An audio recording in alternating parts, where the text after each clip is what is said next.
በአሜሪካን ሀገር የምትገኙ በሙሉ ሲቲዝን የሆናችሁም ያልሆናችሁም እንዲሁም ደግሞ ግሪን ካርድ ሆልደርስ ወይም ደግሞ ቋሚ የመኖሪያ ፍቃድ ያላችሁ በሙሉ አቴንሽን። በዚህ ሰዓት USCIS የወርክ ፐርሚት ወይም ደግሞ የስራ ፍቃድን በተመለከተ አንዳንድ ለውጦችን አድርጓል። USCIS ያደረጋቸው ለውጦች ምንድናቸው? እነማንን ይመለከታል? እንዲሁም ደግሞ የተደረጉት ለውጦች በሲቲዝኖች በግሪን ካርድ ሆልደሮች እንዲሁም ደግሞ ሲቲዝን ባልሆኑ ሰዎች ላይ የሚያደርሰው ተጽዕኖ ወይም ጉዳት ምንድነው? መፍትሄዎቹስ ምንድናቸው? በሚሉ ጉዳዮች ዙሪያ ሙሉና ዝርዝር መረጃ ይዤላችኋለሁ። አብራችሁን ቆዩ።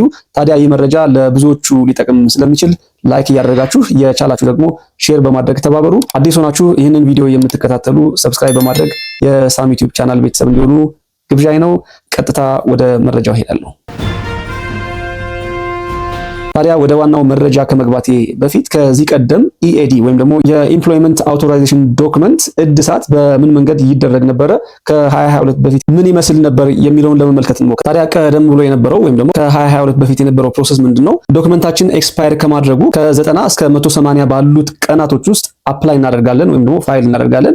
ፋይል የምናደርገው ፎርም አለ I-765 ይባላል። ታዲያ ይህንን ፎርም ወይም ደግሞ I-765 የሚባለውን ፎርም አፕላይ ካደረግን በኋላ ወር ፋይል ካደረግን በኋላ USCIS ፕሮሰስ ያደርገዋል ማለት ነው። ሆኖም በሰዓቱ የነበረው የUSCIS አሰራር እጅግ በጣም ቀርፋፋ የነበረ በመሆኑ ምክንያት እድሳቱን ፕሮሰስ ለማድረግ ከ6 ወር እስከ ዓመት ጊዜ ሊፈጅ ይችላል። በዚህም ምክንያት ደግሞ እንግዲህ ዶክመንታችን ኤክስፓየር ያደርጋል ማለት ነው። ታዲያ የብዙዎቻችሁ ጥያቄ የሚሆነው ኤክስፓየር ባደረገ ዶክመንት መስራት ይቻላል ወይ ነው። በሰዓቱ እንግዲህ ይህንን ግምት ውስጥ በማስገባት ኤክስቴንሽን ፔሪድ ነበረ። ኤክስቴንሽን ፔሪድ ስንል ታዲያ ምንድነው? ዶክመንታችን ኤክስፓየር ካደረገ በኋላ ለተጨማሪ 6 ወራት በሰዓቱ የነበረው አሰራር ለተጨማሪ 6 ወራት ኤክስፓየር ባደረገ ዶክመንት እንድንሰራ የሚፈቀድበት አካሄድ ነው። ታዲያ በሰዓቱ የነበረው የኤክስቴንሽን ፔሪድ እንደነገርኳችሁ 6 ወር በመሆኑ ምክንያት at the same time ደግሞ USCIS ፕሮሰስ የሚያደርግበት ዶክመንቱን ሪኒው ለማድረግ ወይም ደግሞ ለማደስ የሚወስድበት ጊዜ ረጅም በመሆኑ ምክንያት 6 ወሩ በቂ አልነበረም። ታዲያ የተሰጣቸው የ6 ወር ጊዜ ኤክስቴንድ የተደረገው የ6 ወር ጊዜ ካለፈ በኋላ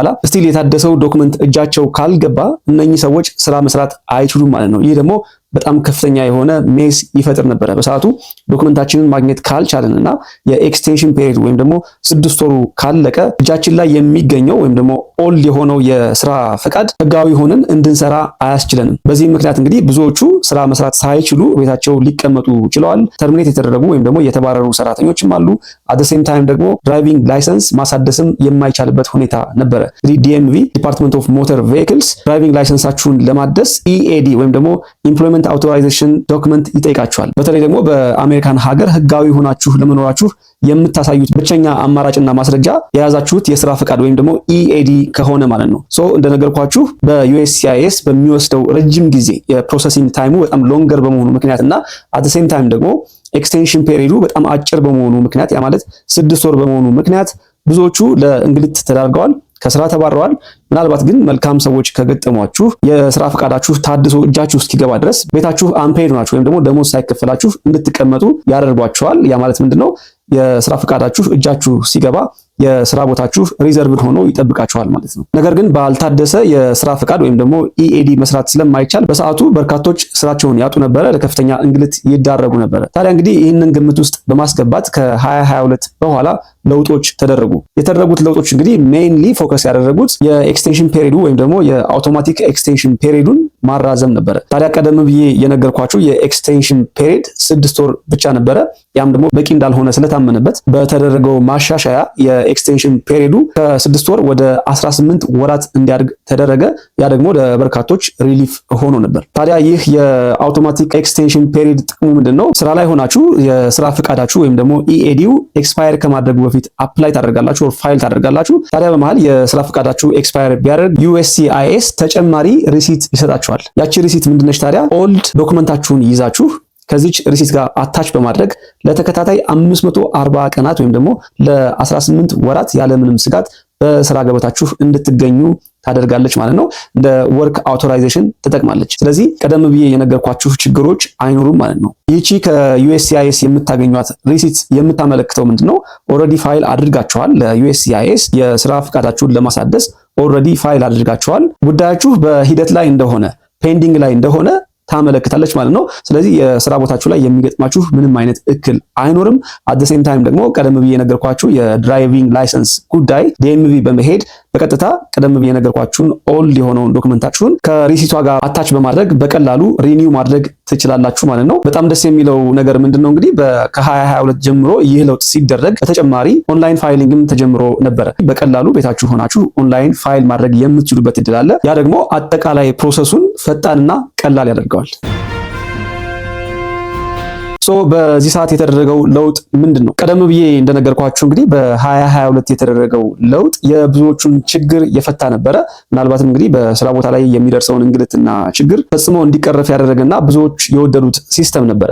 ታዲያ በዚህ ሰዓት እንግዲህ የወጣው መረጃ እንደሚያመለክተው ከሆነ የአውቶማቲክ ኤክስቴንሽን ፔሪድ እንደማይኖር፣ ያ ማለት ምንድነው? ከኦክቶበር 30 2025 ጀምሮ ቀደም ሲል የነበረው አሰራር እንደማይቀጥል USCIS አስታውቋል። ታዲያ እስከ ትናንትና ድረስ ፋይል ያደረጉ ሰዎች ቀደም ሲል በነበረው አሰራር እንደሚስተናገዱና ከኦክቶበር 30 2025 ጀምሮ ፋይል የሚያደርጉ ሰዎች ግን ኤክስቴንሽን ፔሪድ እንደማይኖራቸው፣ ኢሚዲየትሊ የስራ ፈቃዳቸው ኤክስፓየር ሲያደርግ እነኚህ ሰዎች የስራ ቦታቸው ላይ መገኘት እንደማይችሉ ወይ ደግሞ ህጋዊ ሆነው መስራት እንደማይችሉ የUSCIS መግለጫ ያመለክታል። ታዲያ ይህንን ጉዳይ በተመለከተ ምን አይነት መፍትሄ አለ ካላችሁ እንግዲህ በዋናነት እንደ መፍትሄ የሚጠቀሰው ምንድነው? ዶክመንታችሁ ኤክስፓየር ከማድረጉ 6 ወር በፊት ፋይል ማድረጉ አድቫይዘብል ነው፣ ወይ ደግሞ ሪኮመንድድ ነው። ሁልጊዜም የስራ ፈቃዳችሁ የሚያበቃበትን ቀን መመልከት ማወቅና ቀደም ብላችሁ ከ6 ወር በፊት አፕላይ ወይ ደግሞ ፋይል ብታደርጉ በቀላሉ እንግዲህ አዲሱን ወይ ደግሞ የታደሰውን ዶክመንታችሁን የምታገኙበት ፍጥነትም በዛው ልክ ይጨምራል። ምናልባት የብዙዎቻችሁ ዶክመንት በዚህ ሰዓት ኤክስፓየር ሊያደርግ በጣም አጭር ጊዜ ይሆናል የቀረው። ታዲያ ያላችሁ አማራጭ አሁኑኑ ፋይል ማድረግ ነው፣ ቢያንስ ያለውን ጋፕ ለመቀነስ። ከዛ ውጪ ምንም አይነት አማራጭ የለም። ያለ ስራ የምትቀመጡበት ጊዜ ይኖራል። ለሱ ደግሞ እንግዲህ የባካፕ ፕላን ማዘጋጀት ሌላኛው አማራጭ ሊሆን ይችላል። በመጨረሻም ደግሞ እንግዲህ እንደ ኬዞቻችሁ እንዳላችሁ ኬዝ ወይ ደግሞ እንዳላችሁበት ስታተስ የተለያዩ ጉዳዮችና ዝርዝር መረጃዎች ሊኖሩ ስለሚችሉ ጉዳዩን በተመለከተ አጠገባችሁ የሚገኙ ጠበቆችን ኮንሰልት እንዲያደርጓችሁ ወይም ደግሞ እንዲያማክሯችሁ ማድረግ ሌላኛው አማራጭ ይሆናል። ዶክመንታችሁን ሌት ከሆነ በኋላ ወይም ደግሞ ኤክስፓየር ካደረገ በኋላ ፋይል ብታደርጉ ምን ይፈጠራል? ምናልባት የብዙዎቻችሁ ጥያቄ ይሆናል ብዬ ስለገመትኩ ነው። ከዚህ ቀደም በነበረው አሰራር ምናልባት ዶክመንታችሁ ኤክስፓየር ካደረገ በኋላ ፋይል ብታደርጉ ኦር ደግሞ ለእድሳት ብታመለክቱ የሚገጥማችሁ ችግር ምንድነው? ኤክስቴንሽን ፔሪድ አይኖራችሁም። ያ ማለት ምንድነው? አንድ ሰው እንግዲህ ዶክመንቱ ኤክስፓየር ካደረገ በኋላ ኦር ደግሞ ጊዜው ካለፈበት በኋላ ፋይል የሚያደርግ ከሆነ ለእድሳት የሚያመለክት ከሆነ ኤክስቴንሽን ፔሪድ አይኖረውም። which means USCIS እንግዲህ ፕሮሰስ አድርጎ አዲስ የስራ ፈቃድ እስኪሰጠው ድረስ ያ ሰው በአሜሪካን ሀገር ህጋዊ የስራ ፈቃድ አይኖረውም ማለት ነው። ነገር ግን እንግዲህ አሁን በተለወጠውና አዲስ በወጣው ህግ መሰረት ምናልባት ዶክመንታችሁ ኤክስፓየር ቢያደርግ ወይም ደግሞ ጊዜው ቢያልፍበት ከእናንተ በፊት ኤክስፓየር ሳያደርግ አፕላይ ያደረገም ኦር ፋይል ያደረገም እናንተም ተመሳሳይ አይነት እጣ ፋንታ ነው የሚኖራችሁ። ያ ማለት ግን ኤክስፓየር ካደረገ በኋላ ፋይል ማድረግ ሪኮመንድ ይደረጋል ማለት አይደለም። ኤክስፓየር ከማድረጉ በፊት ፋይል ማድረግ ሁሌም አድቫንቴጅ ይኖረዋል።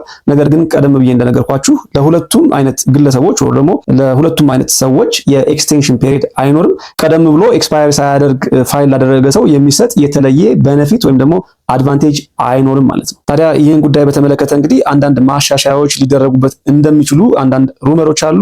እየተከታተልኩ የተደረጉትን ለውጦች የማሳውቃችሁ ይሆናል። በድጋሚ ለማስታወስ ያክል መረጃው ለብዙዎቹ ስለሚጠቅም ላይክ በማድረግ ተባበሩ። አዲስ ሆናችሁ የምትከታተሉ ደግሞ ሰብስክራይብ በማድረግ የሳሚ ዩቲዩብ ቻናል ቤተሰብ እንዲሆኑ ግብዣይ ነው። ጤና ይስጥልን።